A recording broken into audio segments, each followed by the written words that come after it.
Good evening, campers, dreamers, and babysitters, and welcome to our raw reaction review for Night B. I don't know if I can say that within the first 30 seconds because of YouTube. So we're Yeah. gonna take we're gonna take a thing. It's right up there. So I know it's the title of a movie. I don't want to risk it. So yeah, this one, interesting flick here. This is kind of a little bit of one. I don't think we would have been covering this movie had we not been as the kids say, duped there, Luke. I feel like we had the rug pulled out from under us on this one. How do you feel? Yeah, I feel like they pulled a fast one on us. And I don't know who to blame on that I one don't because either. you look at the trailer for this film and nothing screams horror for me.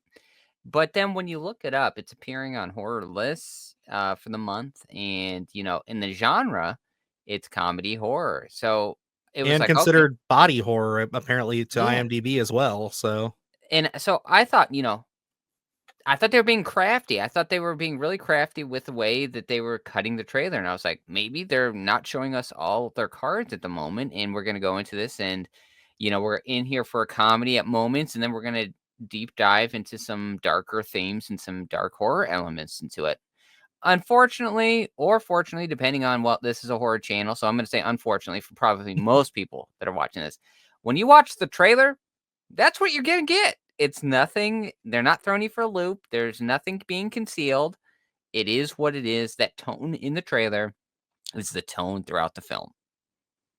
yeah, and it's nothing like I'm not gonna sit here and I'm of two minds in a way here because I don't want to sit here and lambast this film on its merits because I think there's some interesting elements. I think that had I not been set up expecting the horror to kick in, I would have probably been a bit more satisfied with just like, okay, that's what it is. It's a straightforward narrative. It's about, it's a very, I guess you would you want to say, not necessarily it's a message heavy film. You know what I Yeah, mean? It's one of these ones where it's using a lot of allegories. It's a lot of things that are kind of being, thrown in one direction to make you think one thing. And it's really interesting. It's really crafty in the way that the story is told. And I can say I think that Amy Adams and Scoot McNairy do a great job. I think that they are both really believable as this kind of grounded, down to earth couple who are just trying to kind of find their identity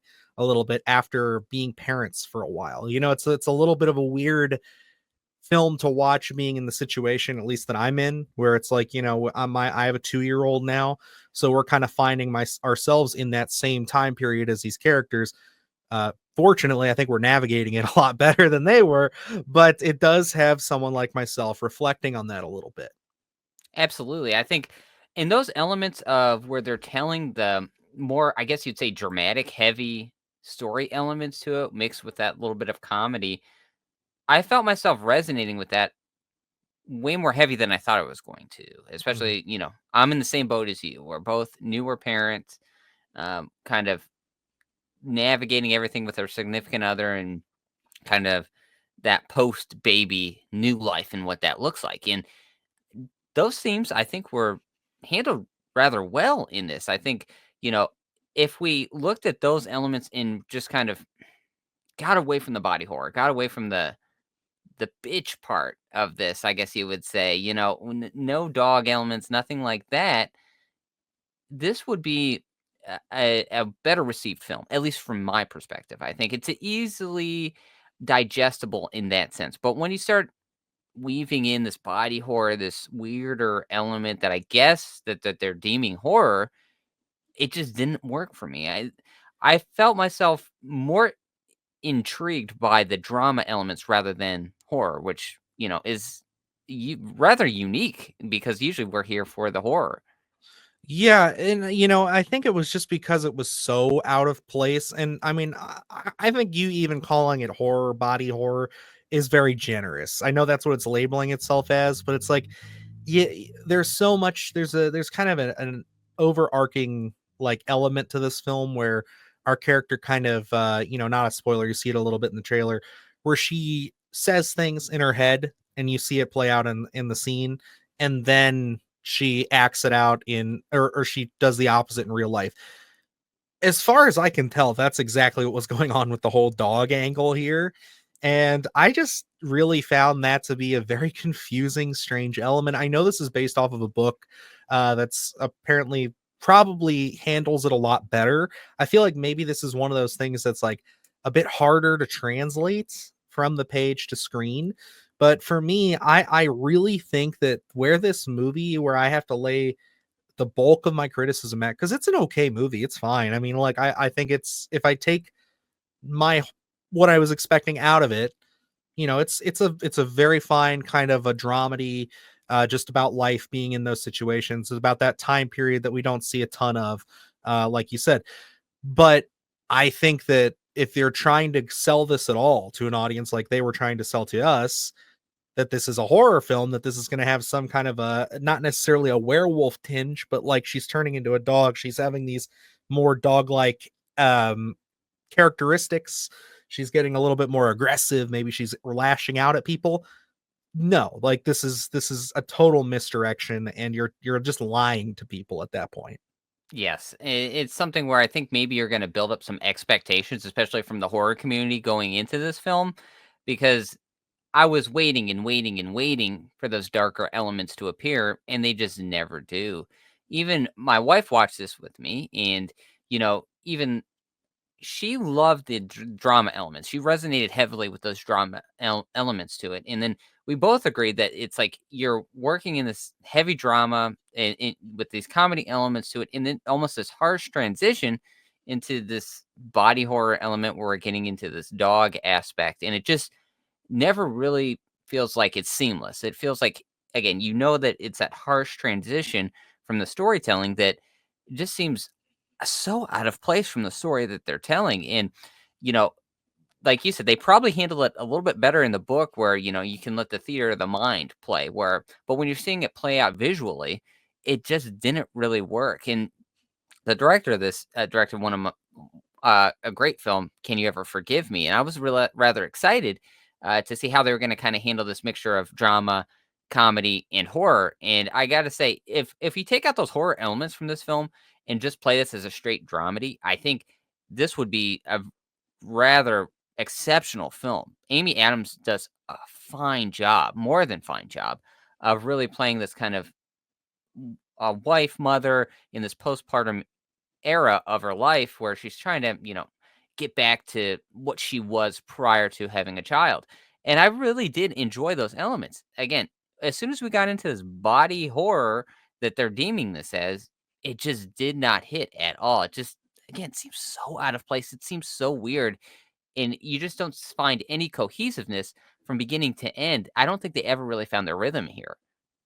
Agreed. And that is really where I have to lay most of my criticism at, is just because it feels like such an out of place decision, such an out of place like choice when you're telling this kind of a story. Like, I get the metaphor. I understand, what it is, and it's about this like liberation and just trying to find yourself or understand what this new you is in this new world that you have. But like, again, it's just so strange how they just choose to do it on this film. And I agree with you. The director of this, she also did It's a Wonderful Day in the Neighborhood, which I thought was very well done. I think that she's a very talented director, and I don't necessarily know if I can even lay it at her feet on why this is bad. Cause like, it's not a bad movie. It's just totally mismarketed. Like, I do not understand how a studio like this just says, okay, we got to market this as a horror film. It's like you said, if you would have marketed this as a dramedy and just said, hey, it's a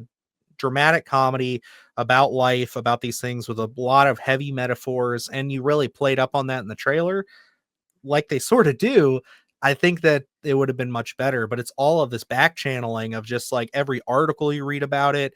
I mean, Bloody Disgusting's putting out articles about it. Fangoria's putting out articles about it. It's like, this is not horror.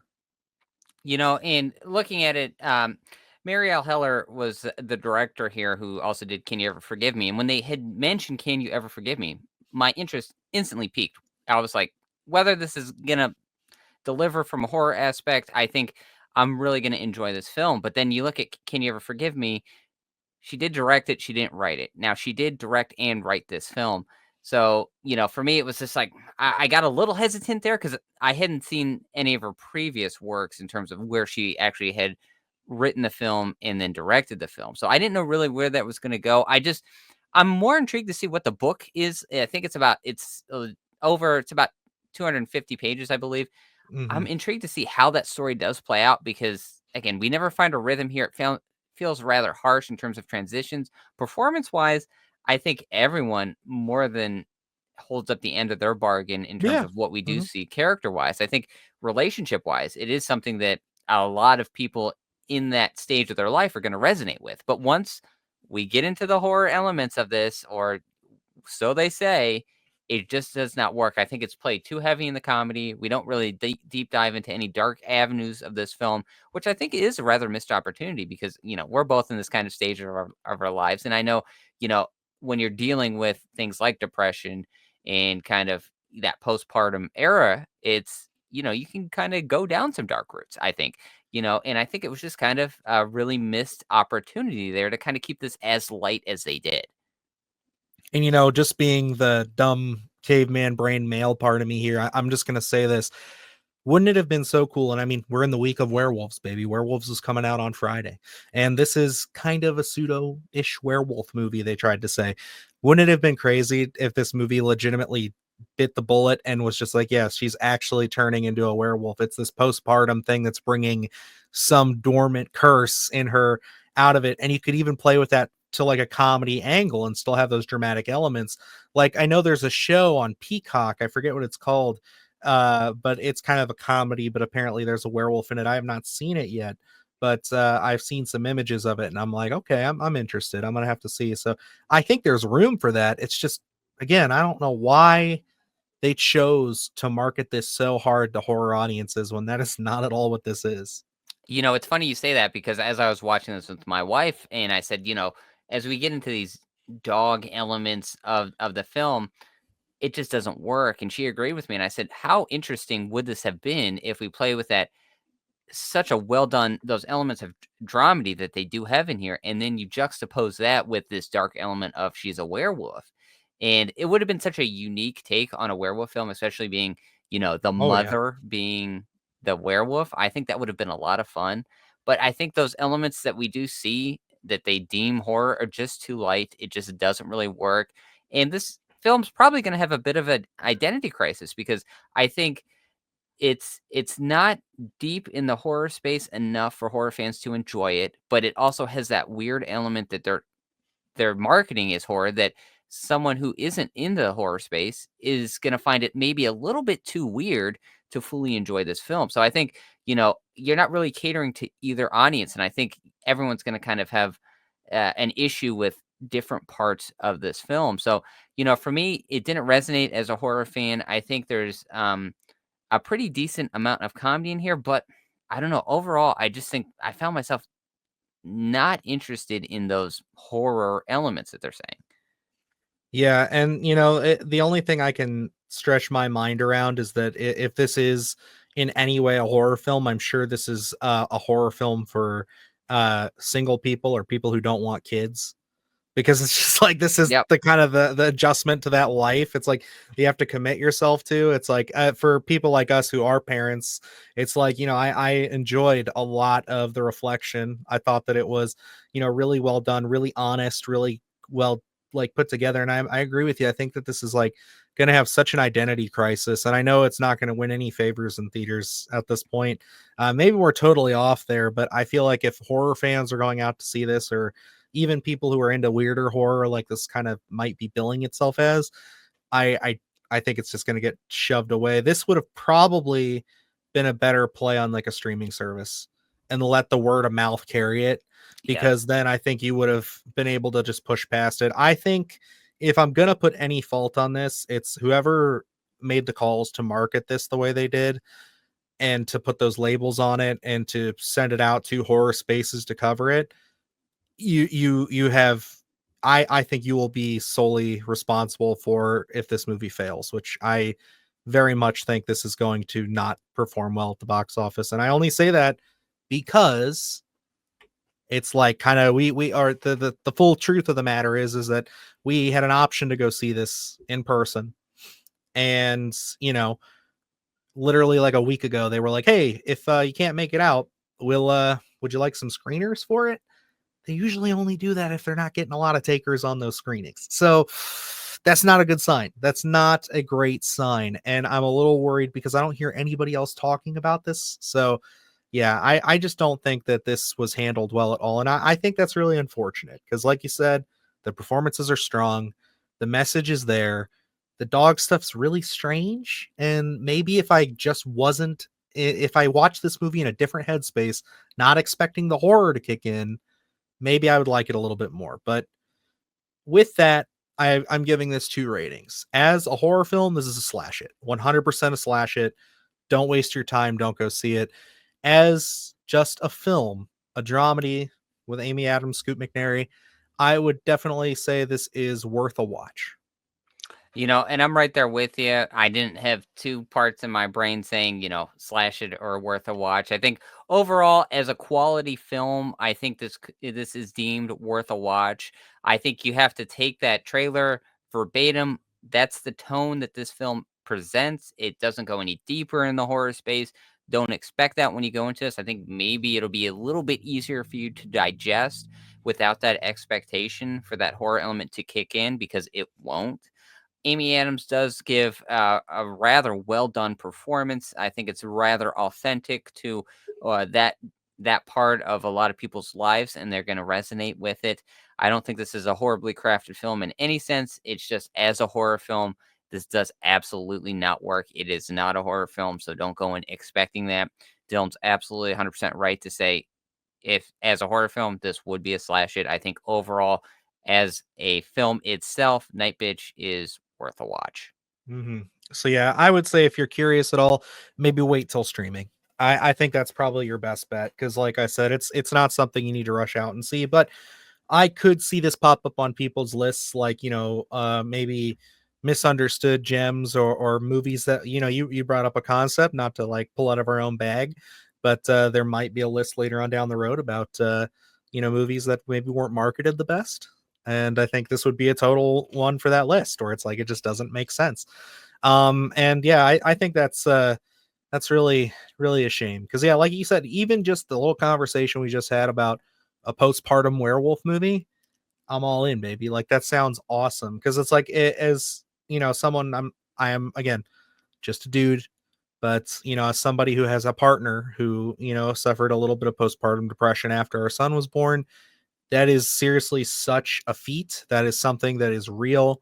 That is you could really not only tell what I think is it would be a really fun and important story, not fun, but a very important story there, but a very interesting body horror take with that material. And I just think that, that's not what this movie was trying to be. So yeah, it is what it is. But alrighty, guys, it's gonna wrap us up here for our review of I Can Say It, Night Bitch.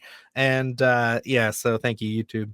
But yeah, we got a lot of great stuff up on the horizon. Like I said, this is werewolf week, so we have werewolves coming to you ASAP. And yeah, might be another rather big horror movie that we're going to be seeing this week, depending on when this drops. Stay tuned for that. Potentially, we'll see how it goes. But then also we have a bunch of cool lists and everything up there for you already to watch. So check it out, hit that subscribe button, and yeah, we will catch you guys later. So until then, I'm Dylan Newell. And I'm Luke Janesco. And remember, stay scared. Do the hard shit, gonna do it live. Cause Splattercast kick it every day they live. Splattercast, gonna slash your ass. Splattercast, gonna slash your ass. Splattercast, gonna slash your ass. Splattercast, gonna slash your ass. Splattercast, gonna slash your ass. Splattercast, gonna slash your ass. Splattercast, gonna slash your ass.